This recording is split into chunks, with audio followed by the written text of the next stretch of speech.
మంచి సమరైన ఉపమానంలో చదువుకుంటాం.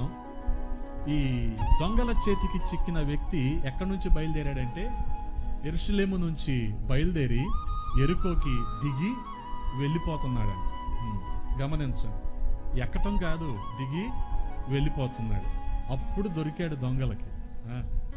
చాలామంది అనుకుంటారు అక్కడేదో ఉంది, అక్కడేదో ఆకర్షణీయమైంది ఉంది, దాన్ని బట్టి మనం ఆశీర్వదించబడాలి, లేకపోతే మనం సమృద్ధిలోనికి వెళ్ళాలి అని చెప్పి ఉన్న పరిస్థితిని, సమాధానాన్ని విడిచిపెట్టి అటువంటి ఆకర్షణల వైపు వెళ్ళిపోయే వాళ్ళు లేరా అంటే ఉన్నారు.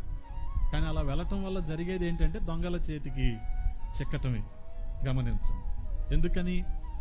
ఆశీర్వాదానికి, సమాధానానికి గుర్తు ఉన్న యెరూషలేమును విడిచిపెట్టి ఇప్పుడు ఈ వ్యక్తి ఎక్కడికి దిగి వెళ్ళిపోతున్నాడంటే శాపానికి.